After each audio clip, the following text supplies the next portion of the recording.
It all begins in total darkness, an absolute and terrifying void where matter does not yet exist. But imagine for a moment a power capable of tearing through that nothingness by the sheer force of its word. Because that is exactly what happens in the first chapter of Genesis when God speaks these words, "Let there be light," and there was light. The universe bursts into existence in an explosion of life that unfolds over 6 intense days. Chaos gives way to order. Waters are separated from dry land. Stars are lit in the heavens like billions of blazing torches.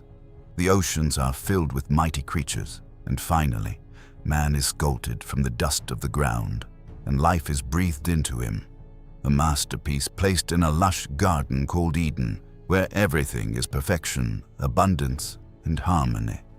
But beware, this utopia has one single rule. A strict command: do not eat from the tree of the knowledge of good and evil. A test of freedom that turns into a cosmic tragedy. The man and the woman, Adam and Eve, seduced by the serpent, the most cunning of all creatures, commit the irreversible act. Wanting to become like God, they eat the fruit. Instantly, their eyes are opened, not to divinity, but to their own nakedness and shame. The perfect connection with their Creator is shattered. They are expelled from paradise, marking the beginning of humanity's downward spiral. And evil does not stop there. It seeps into the first human family. Jealousy turns into murder when Cain, the firstborn, crushes his brother Abel in a field, enraged because his offering was rejected. Abel's blood cries out from the ground, the first alarm that the human heart has become a factory of violence. Generations pass, and corruption spreads like a deadly virus. God looks upon the earth and regrets having created humanity. His heart is grieved, seeing that every thought of man is only evil all the time. So he makes a radical decision, a total planetary reset.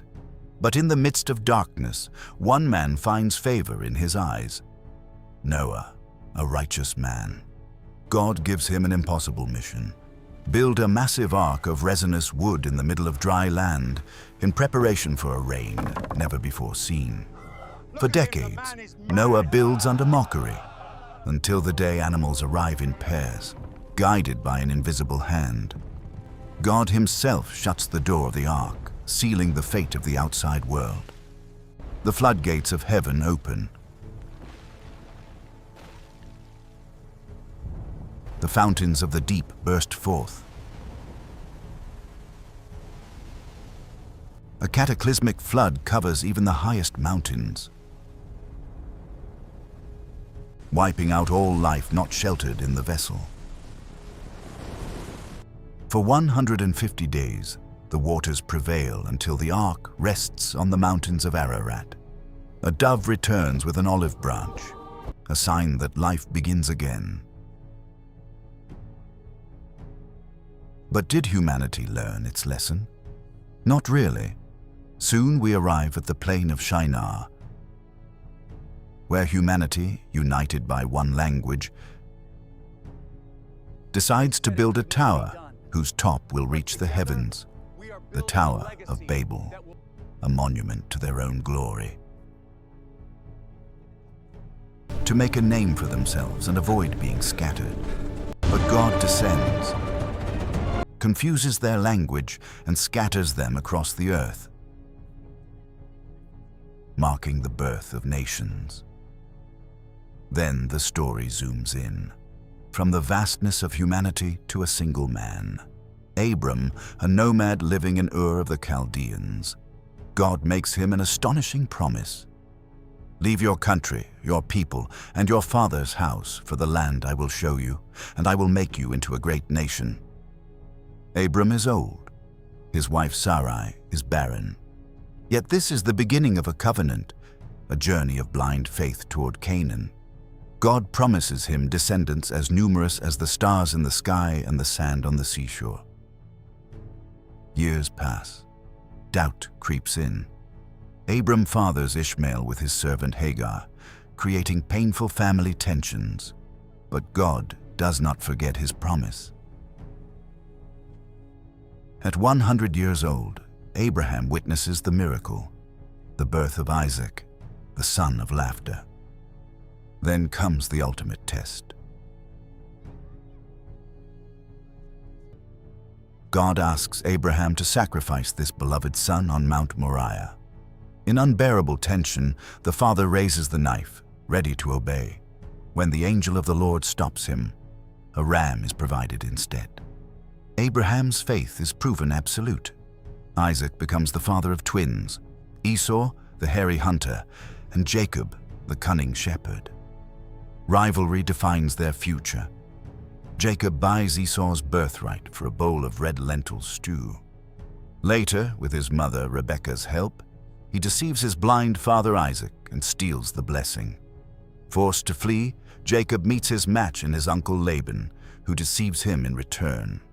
He works 14 years to marry the woman he loves, Rachel, after being tricked into marrying her older sister Leah. During this exile, Jacob wrestles all night with a mysterious divine figure. Refusing to let go without a blessing, he emerges limping but transformed. He receives a new name, Israel, he who struggles with God.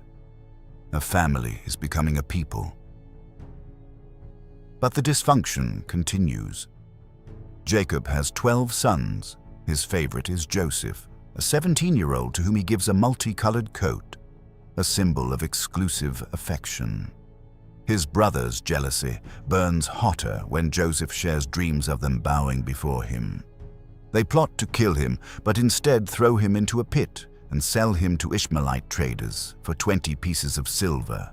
They dip his coat in blood and convince their father he has been devoured by a wild beast. Joseph ends up in Egypt, sold to Potiphar, captain of Pharaoh's guard. He prospers through wisdom, but is falsely accused by Potiphar's wife when he rejects her advances. Thrown into prison, forgotten by all, Joseph could despair, but God is with him. He interprets dreams for Pharaoh's cupbearer and baker. 2 years later, Pharaoh himself is troubled by dreams of fat cows and thin cows. Joseph is summoned. Standing before the most powerful man in the world, he explains, 7 years of abundance will be followed by 7 years of devastating famine. He advises storing grain. Impressed, Pharaoh makes Joseph governor of Egypt, second only to him. When famine strikes the world, Joseph's brothers come to Egypt for grain and bow before him, not recognizing him, fulfilling his childhood dreams. Joseph tests them, demanding they bring their youngest brother, Benjamin. Tension peaks when he frames Benjamin by hiding his silver cup in his sack. But this time, Judah steps forward, offering his own life in exchange. Overcome, Joseph reveals himself. I am Joseph, your brother, whom you sold. Is my father still alive? His brothers fear revenge. But Joseph declares the profound truth. You meant evil against me, but God meant it for good, to save many lives. It is the triumph of forgiveness over bitterness, providence over human chaos. 70 members of Jacob's family settle in Egypt in the fertile land of Goshen. The book closes with Jacob blessing his sons, prophesying that from Judah's line will come an eternal king. Joseph dies, making the Israelites swear to carry his bones when they leave Egypt, knowing this land of refuge will one day become a house of slavery, but that God will bring them back to the promised land. Thus Genesis ends, not with a final conclusion, but with expectation. If you enjoyed this powerful journey through the book of Genesis, don't forget to like, subscribe, and share this video with others who love discovering the incredible stories of the Bible. Your support helps bring more inspiring biblical stories to life. Stay with us for the next chapter of this amazing journey.